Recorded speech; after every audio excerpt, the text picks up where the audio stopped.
Antônio Lupe, as informações ao vivo, falando da Macaca que joga hoje 21h30 no Couto Pereira, capital do Paraná, enfrentando o Curitiba de Isaí Lupe. Batista, mais uma vez, um abraço a todos que acompanham os donos da bola, e a Ponte Preta encerra, tanto a Ponte Preta como o Coritiba, a participação no primeiro turno da Série B do Campeonato Brasileiro, com situações totalmente diferentes na tabela. A equipe da Ponte precisa da vitória para abrir uma vantagem ainda maior do Z4, da zona do rebaixamento, e, é claro, para conquistar a sua primeira vitória como visitante na Série B do Campeonato Brasileiro. Já o Coritiba, que vem de derrota na última rodada da Série B, quer os 3 pontos para permanecer na ponta e garantir o título simbólico do primeiro turno da B-Zona. Em relação ao time do técnico Gilson Kleina, o treinador não poderá contar com o André Luiz, o volante, que veio do Sampaio Correia, foi uma das últimas contratações da Macaca. Ele recebeu o 3º cartão amarelo contra o Confiança e por isso está fora do jogo de hoje à noite. 2 atletas brigam por essa vaga no meio-campo. O Leonaldi, garoto da base, que recentemente retornou após passar por uma artroscopia no joelho, e o Marquinhos, como diz o técnico Gilson Kleina, o Marco Júnior, que aos poucos vem ganhando algumas oportunidades na Ponte Preta. Os dois são aí os jogadores que brigam por essa vaga no meio-campo. Do restante da equipe, praticamente a mesma que entrou em campo contra o Confiança na última rodada da Série B do Campeonato Brasileiro, incluindo o Fecim, que deve permanecer no time titular. O Camilo, que foi poupado do jogo passado contra o Confiança por conta do desgaste físico, deve permanecer no banco de reservas da Ponte Preta como opção para o decorrer da partida. Se nada de errado acontecer até momentos antes da partida, que acontece às 9h30 da noite, o técnico Gilson Kleina deve escalar a Macaca com o Ivan Quaresma no gol. Na lateral direita, a presença do Kevin. Na zaga, o Thiago Lopes, o Thiagão, garoto da base da Ponte, e o Cleilton, e na lateral esquerda o Felipe Albuquerque. No meio-campo, a dúvida entre Leonaldi e Marco Júnior, Locatelli e Fecim. No ataque, Niltinho, Rodrigão e Moisés. Eu até destaquei na Rádio Bandeirantes, né? Tem a lei do ex para os dois lados. O Rodrigão, que recentemente estava no Coritiba, foi um dos principais jogadores do Coxa no último acesso para a Série A. E o Léo Gamalho já passou pela Ponte Preta em 2017, quando a Macaca estava na elite do futebol brasileiro, mas não deixou saudades para o torcedor da Ponte Preta. E falando em atacante, Batista, a Ponte, ela sabe que tem aí o Moisés como principal jogador da temporada 2021. Recentemente, ela fez um aporte de R$500 mil para ficar com 50% dos direitos econômicos do jogador, e Moisés hoje é o principal jogador da Ponte. São 10 gols e 3 assistências e participações diretas ou indiretas nos gols da Ponte, quase 70% de participação. O Moisés tem chamado a atenção de diversos clubes, do Brasil e do exterior. Santos, Atlético Mineiro e Internacional já fizeram sondagens, mas não apresentaram proposta oficial pelo jogador. Porém, recentemente, na semana passada, a Ponte recebeu uma proposta oficial de um clube da primeira divisão do futebol da Turquia. Uma proposta por empréstimo por uma temporada, e no final do empréstimo o clube turco teria que comprar o Moisés por 2 milhões de euros, 70% dos direitos econômicos do Moisés. A Ponte viu que não era uma boa proposta, até porque tinha algumas dúvidas em relação a essa questão do pagamento e da obrigatoriedade na compra do final desse empréstimo, então a Ponte rejeitou essa proposta. Não está descartada outras propostas pelo Moisés, mas a diretoria pretende ficar com o jogador até o final da Série B. Moisés tem contrato com a Ponte Preta até 2024 e tem sido alvo de equipes, como eu disse, do Brasil e também de fora do país. Batista. Lupe, você tem informação da multa? Qual é a multa rescisória do Moisés? Oficialmente, a Ponte não confirma, mas a informação que eu tenho é para clubes do Brasil, 10 milhões de reais, e clubes de fora, 10 milhões de euros. Tanto sobre a multa rescisória, porque no caso, se algum time tiver um interesse e depositar a multa, não tem o que fazer. É o que aconteceu com o Abner. O Atlético Paranaense depositou os 10 milhões e aí a Ponte não tem o que fazer, né?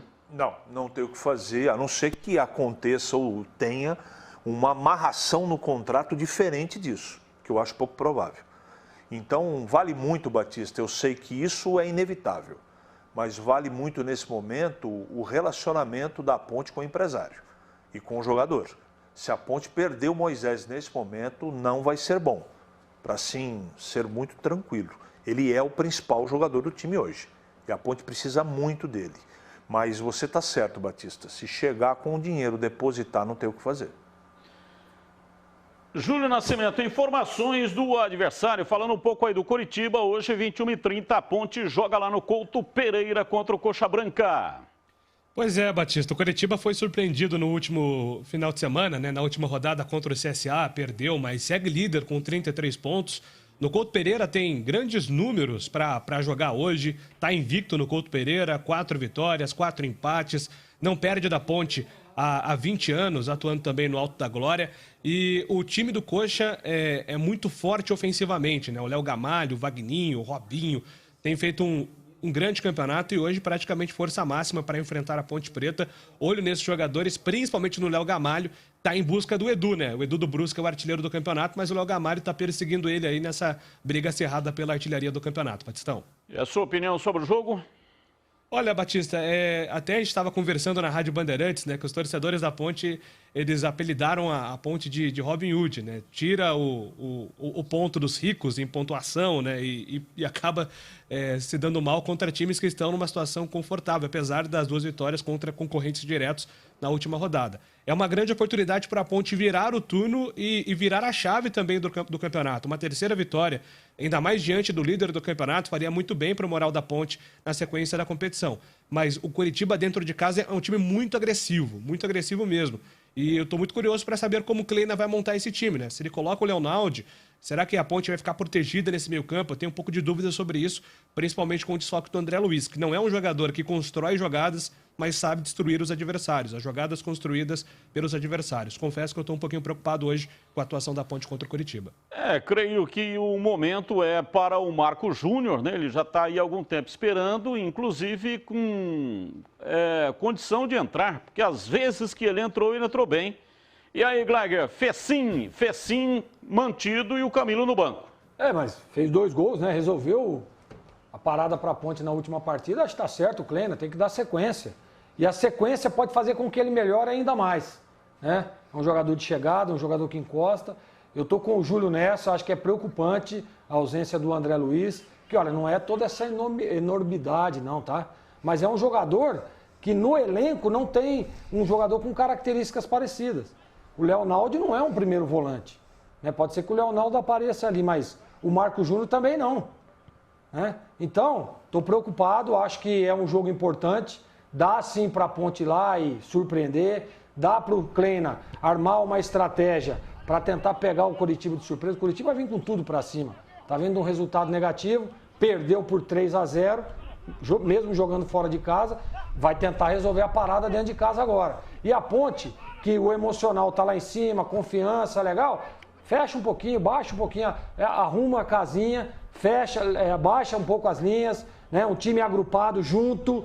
Você tem 2 jogadores de velocidade, que é o Moisés e o Niltinho, né? Tem o Rodrigão na referência lá, que segura a primeira linha dos homens. Então, é simples o negócio. É ter uma estratégia legal. Só lembrando que a Ponte, quando enfrentou o Náutico, lá em Recife, mesmo jogando fora de casa, fez um belíssimo jogo e poderia até ter vencido.